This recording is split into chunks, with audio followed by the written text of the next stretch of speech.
మీరందరూ చూస్తున్నారు టీవీలో దీన్ని.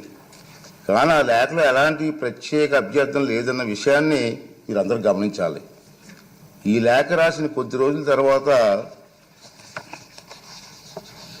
జగన్మోహన్ రెడ్డి గారు ఆంధ్రప్రదేశ్ హైకోర్టుని ఆశ్రయించారు. హైకోర్టు కూడా వెళ్ళారు.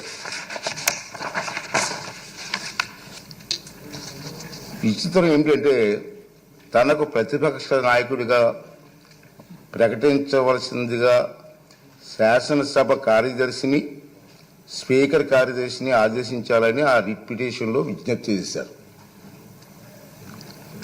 జగన్మోహన్ రెడ్డి గారు పిటిషన్ ఇంకా విచారణ అర్హత కలిగి ఉన్నదో లేదో అని నిర్ధారించే దశలోనే ఉంది. ఇంకా రిట్ పిటిషన్ వేసే అర్హత ఉందా లేదా మీకు అని చెప్పి ఆ దశలోనే ఇంకా ఉంది.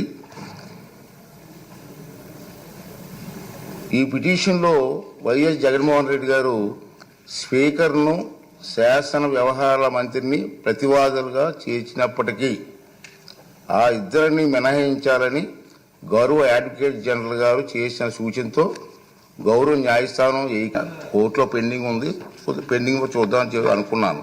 కానీ ఇటీవల కాలంలో ఈ అంశంపై జగన్మోహన్ రెడ్డి గారు ఇంకా వారి పార్టీ నాయకులు చేస్తున్నటువంటి పలు వ్యాఖ్యలు నా దృష్టికి వచ్చే మీరు కూడా టీవీలో చూస్తూనే ఉన్నారు.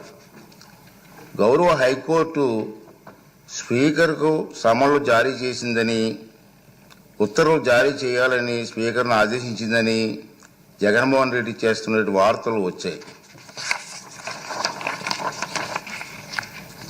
నిజానికి ఈనాటి వరకు హైకోర్టు జగన్మోహన్ రెడ్డి చేసినటువంటి పిటిషన్ విచారణ అర్హత ఉందో లేదో నిర్ధారణే ఇంకా జరగలేదు. వైఎస్ జగన్మోహన్ రెడ్డి గారు ఈ రకమైనటువంటి తప్పుడు ప్రచారం చేయడంలో ఆశ్చర్యపడవలసిన పనేమీ లేదని నేను అనుకుంటున్నాను. ఎంచేతంటే 24/6/2024 తేదీ లేఖలో రాసినటువంటి నిరాధార ఆరోపణల్లో ఆధారంగానే ఈ తప్పుడు ప్రచారం సాగించారు. కాకపోతే ఆ దఫా ఆయన కల్పిత వాదనలను, ఆకాంక్షలను గౌరవ న్యాయస్థానానికి ఆపాదించడానికి సైతం వెనకాడలేదు. దురదృష్టవశాత్తు ఇదే ఆయన సహజ శైలి, మనందరికీ తెలుసు. జగన్మోహన్ రెడ్డి గౌరవ న్యాయస్థానానికి ఆపాదిస్తూ ప్రచారం చేస్తున్న అవాకులు చవాకులు, అసత్యాలు గందరగోళానికి దారి తీస్తున్నాయి. కనుక ఈ రూలింగ్ ద్వారా తప్పుడు ప్రచారానికి తెరదించాలని చెప్పి నేను నిర్ణయించుకున్నాను. అదండి నేను చెప్తాను. ఇది నా రూలింగ్ సార్. ఇది ఈ రూలింగ్లు అన్నీ వస్తాయి. వినండి, లాస్ట్ వరకు ఉంటే ప్రమాణ స్వీకార కార్యక్రమం చిరకాల సాంప్రదాయాలను అనుసరించే నిర్వహించారు. జగన్మోహన్ రెడ్డిని మాజీ ముఖ్యమంత్రి హోదాలో ప్రస్తుత మంత్రుల తర్వాత శాసనసభ్యునిగా ప్రమాణం చేయడానికి ఆహ్వానించారు. గతంలో 11/1/1995 నాడు అప్పుడు ఆంధ్రప్రదేశ్ శాసనసభ కూడా అప్పటి మాజీ ముఖ్యమంత్రిని మంత్రుల తర్వాతే ప్రమాణం చేయడానికి ఆహ్వానించిన సంగతి మీకు గుర్తు చేస్తున్నాను. అదేవిధంగా ఆంధ్రప్రదేశ్ 16వ శాసనసభ సభ్యుల ప్రమాణ స్వీకార కార్యక్రమంలో 21/6/2024 జరిగింది. కానీ స్పీకర్ ఎన్నిక మరణాడు అంటే 22/6/2024 నాడు జరిగింది. ప్రతిపక్ష నాయకుడిగా గుర్తింపు ఇవ్వగలిగితే అధికారం కేవలం స్పీకర్కి మాత్రమే ఉంటుంది.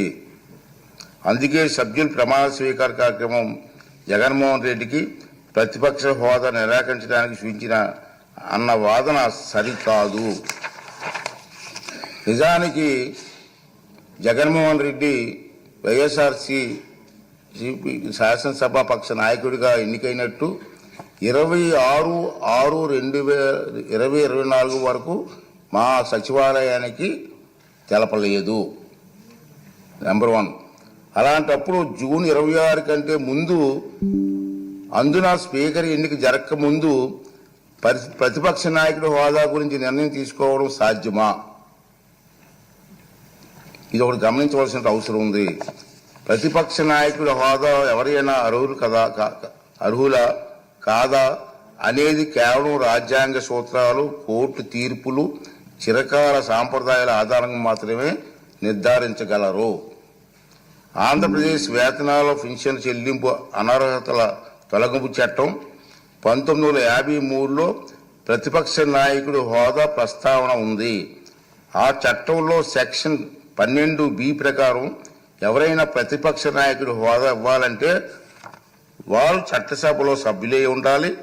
2, వారు ప్రభుత్వ వ్యతిరేక రాజకీయ పార్టీ సభలో నాయకుడై ఉండాలి. ఇది క్లియర్గా ఉంది. 3, ప్రతిపక్షంలో ఉన్న వారి పార్టీకి అత్యధిక సంఖ్యాబలం ఉండాలి. 4, మరీ ముఖ్యంగా వ్యక్తి సభాపతి ప్రతిపక్ష నాయకుడిగా గుర్తించాలి. ఒకవేళ అత్యధిక సంఖ్యాబలం గల ప్రతిపక్షాలు ఒకటి కన్నా ఎక్కువ ఉంటే పార్టీ హోదాను దృష్టిలో ఉంచుకుని వాటిని ఏదో ఒక పార్టీ నాయకుడిని సభాపతి ప్రతిపక్ష నాయకుడి హోదా కల్పించవచ్చు. ఈ విషయంలో సభాపతి నిర్ణయానికి తిరుగుండదని సెక్షన్ 12B చెబుతుంది.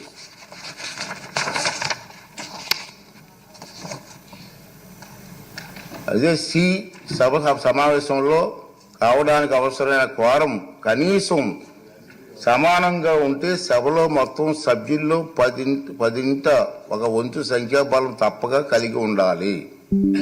ఈ చరిత్రాత్మక డైరెక్షన్ను పార్లమెంట్లో ఆంధ్రప్రదేశ్ శాసనసభతో సహా అన్ని రాష్ట్రాలు చట్టసభల్లోని పాటిస్తున్నారు.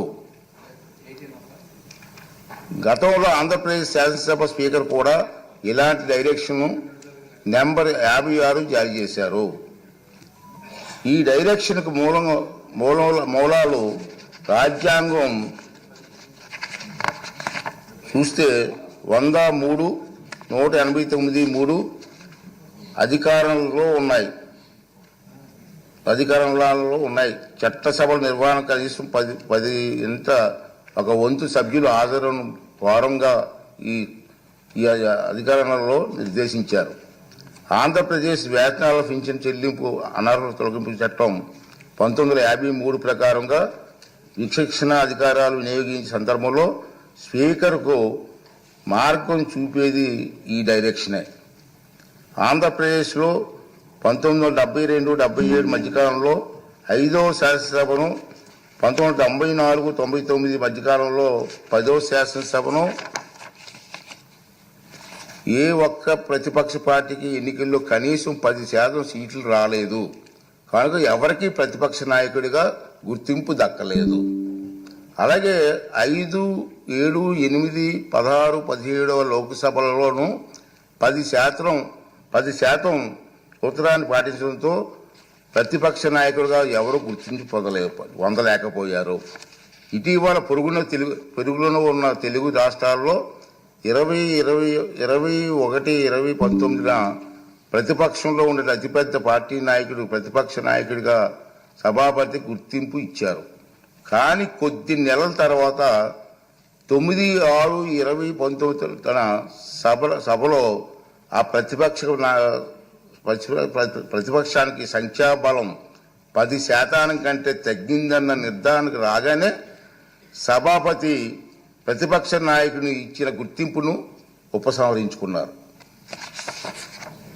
అలాగే 8వ లోక్సభలో తెలుగుదేశం పార్టీకి 10% సంఖ్యాబలం లేకపోయినా ఉపేంద్ర గారిని ప్రతిపక్ష నాయకుడిగా గుర్తింపు లభించిందన్న మాట కూడా అవాస్తవం. మనం మాట్లాడుతున్నాం టీవీలో ఉపేంద్ర గారికి ఇచ్చారు కదా మీరని. అది వాస్తవం కాదు. రికార్డ్ అంతా వెరిఫై చేయించాను. అది వాస్తవం కాదు. ఉపేంద్ర గారు ఆనాటి సభాపతి టీడీపీ గ్రూపు నాయకుడికి మాత్రమే నిర్ణయించారు. దాన్ని ఇతను ఇష్టం వచ్చినట్టుగా అవాస్తవాలు మాట్లాడే పరిస్థితికి వచ్చింది. ఈ వాస్తవాలను సాంప్రదాయాలను దృష్టిలో ఉంచుకుంటే 175 మంది సభ్యులున్న నేటి ఆంధ్రప్రదేశ్ శాసనసభ అతిపెద్ద ప్రతిపక్ష పార్టీకి కనీసం